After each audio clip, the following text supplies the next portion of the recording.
बिस्मिल्लाहिर्रहमानिर्रहीम। अस्सलाम वालेकुम स्टूडेंट्स। एक्सरसाइज 2A को कंटिन्यू करेंगे। प्रीवियस लेक्चर्स में इस एक्सरसाइज के 15 क्वेश्चंस को हम सॉल्व कर चुके हैं। आज हम क्वेश्चन नंबर 16 को सॉल्व करेंगे। तो चलिए स्टार्ट करते हैं। राज deposits $20,000 in a bank that pays simple interest at a rate of 2.75% per annum. Raj bank में $20,000 डिपॉजिट करता है जिस पे बैंक उसको 2.75% इंटरेस्ट रेट के हिसाब से सिंपल इंटरेस्ट पे करेगा। वो कहते हैं if the interest rate decreases to x%, अगर इंटरेस्ट रेट डिक्रीज होकर x% हो गया तो अब जो उसको इंटरेस्ट मिलेगा वो पिछले इंटरेस्ट से $50 कम होगा। आपने फाइंड आउट करनी है x की वैल्यू, यानी आपने इंटरेस्ट रेट की वैल्यू फाइंड आउट करनी है। तो जैसे कि आप जानते हैं कि जो अमाउंट डिपॉजिट की जाती है उसे क्या कहते हैं, प्रिंसिपल कहते हैं। तो ये $20,000 आपके पास क्या हो गया, प्रिंसिपल अमाउंट है। आपके पास जो पहला इंटरेस्ट रेट था वो था 2.75%, बाद में इंटरेस्ट रेट डिक्रीज होकर क्या हो गया, x%।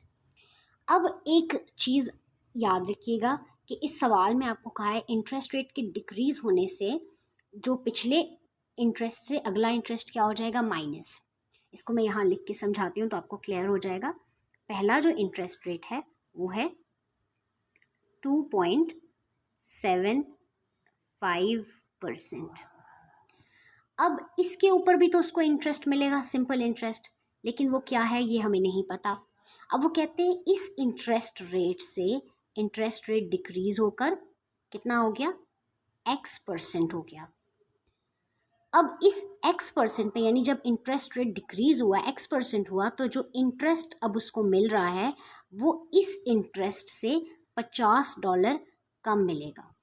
तो यानी हमारे पास ये इंटरेस्ट होना लाजिम है, तभी तो हमें पता चलेगा कि ये इंटरेस्ट क्या आएगा।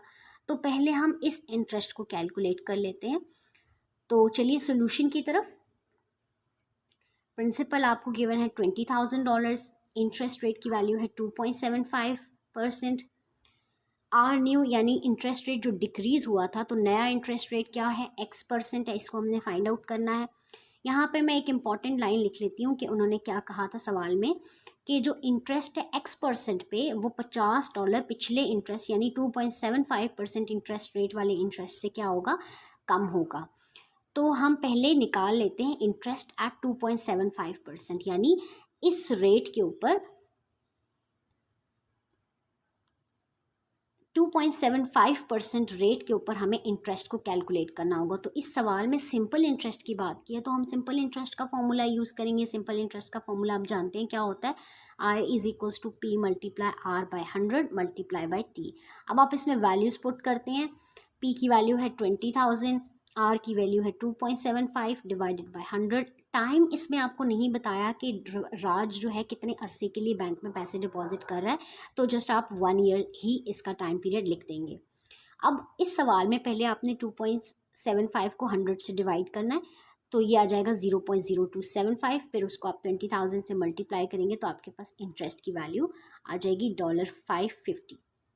उन्होंने सवाल में क्या कहा था कि जो 2.75% वाले रेट पर जो इंटरेस्ट आएगा, जो इंटरेस्ट रेट डिक्रीज़ हुआ वो इससे $50 कम होगा। तो हम क्या करेंगे, हम यहाँ लिखते हैं कि जो इंटरेस्ट है x% पे वो कितना होगा, 550 से 50 लेस होगा, तो ये इंटरेस्ट की वैल्यू क्या आ जाएगी, $500।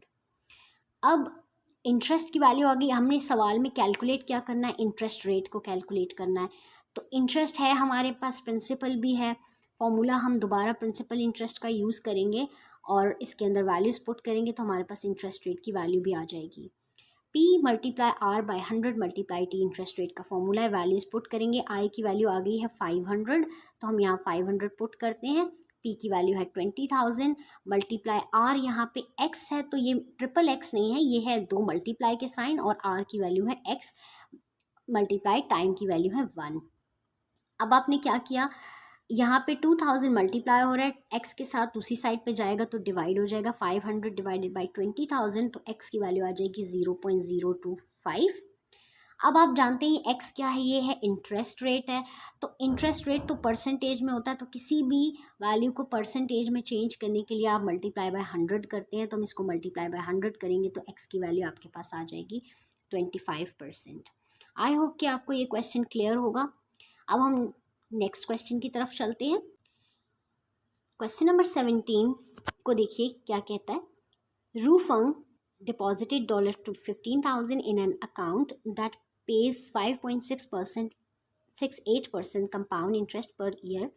रू फंग जो है $15,000 एक अकाउंट में डिपॉजिट करता है जिसपे उसको कंपाउंड इंटरेस्ट 5.68% पे कर रहा है बैंक।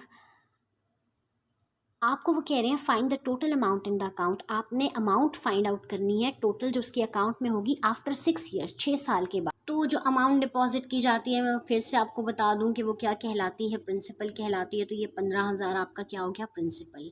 अब इस पे इंटरेस्ट रेट जो है वो कितना है, 5.68% है। कंपाउंड इंटरेस्ट की बात की गई है, ये याद रखिएगा, जहन में रखिएगा।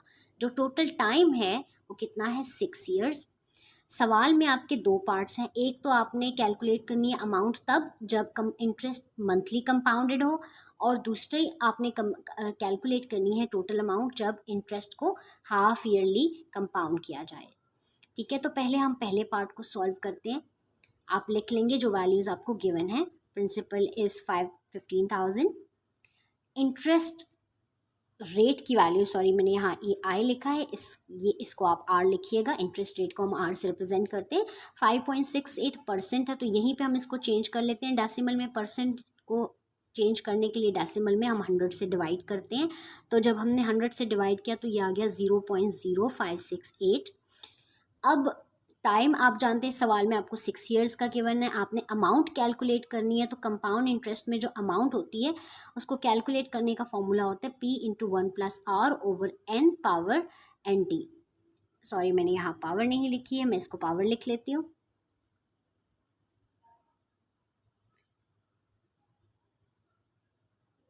ये जो NT आपको नज़र आ रहे हैं ये पावर में है। अब हम पहला पार्ट करते हैं कंपाउंडेड मंथली। कंपाउंडेड मंथली का क्या मतलब है कि जो इंटरेस्ट है उसको हर महीने कैलकुलेट किया गया है। तो आप जानते हैं कि साल में कितने महीने होते हैं, 12 महीने। तो इसका मतलब है कि 12 महीने इंटरेस्ट को कैलकुलेट किया गया है। तो ये जो n आपको नज़र आ रहा है, n की वैल्यू क्या हो जाएगी, 12।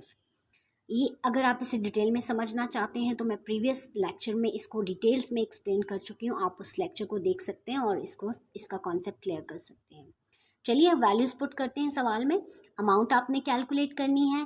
प्रिंसिपल की वैल्यू आपको गिवन है 15,000। 1 + R की वैल्यू क्या है, 0.0568। जैसे हमने पिछले इसमें इसको डेसिमल में चेंज किया, डिवाइडेड बाय n क्या है इस सवाल में, 12 है। अब ये जो आपको ऊपर की तरफ एरो नज़र आ रहा है ये क्या शो कर रहा है कि ये जो 12 × 6 है ये पावर में है। n की वैल्यू है 12 और t जो है वो 6 है। तो 12 को मल्टीप्लाई करेंगे 6 से और ये पावर में है। अब आपने ब्रैकेट को सॉल्व करना है सबसे पहले। तो आप 0.0568 को 12 से डिवाइड करते हैं और उसको 1 में ऐड करते हैं तो आपके पास वैल्यू आती है 1.0004733 पावर 72 एज इट इज़ आ जाएगी। अब आपने कैलकुलेटर पर ये अमाउंट लिखकर इसकी पावर टाइप करनी है तो आपके पास क्या वैल्यू आएगी, 1.4049। अब इसको आप 15,000 से मल्टीप्लाई कर लेते हैं तो आपके पास अमाउंट आ जाएगी $21074.03। आई होप कि आपको ये पार्ट समझ में आया होगा। अभी हम सेकेंड पार्ट की तरफ चलते हैं जिसमें आपको कहा गया है compounded half yearly. Compounded half yearly का मतलब है साल में 2 बार इंटरेस्ट को कैलकुलेट किया गया है। तो n की वैल्यू क्या आ जाएगी, 2। अब सारी वैल्यूज़ वही आप पुट करेंगे, जस्ट n की जगह आपने 2 पुट करनी है तो कैलकुलेशन बाकी वही रहेगी। p की वैल्यू 15,000 है, 1 + R 0.0568 है, डिवाइडेड बाय n की वैल्यू अब मैंने यहाँ क्या पुट कर दी, 2 पावर n की वैल्यू है 2 और टाइम पीरियड 6 है तो 2 × 6 कर दिया तो ये आ जाएगा 12। आप वैल्यूज़ को तब कैलकुलेट करेंगे, 1 में 0 इसको ऐड करेंगे तो 1.3994 आएगा। इसकी पावर कैलकुलेट की हमने, 15,000 से इसको मल्टीप्लाई किया तो आपके पास जो अमाउंट की वैल्यू है वो $29,991.4 आ जाएगी। Thank you so much for watching. Like, subscribe and share.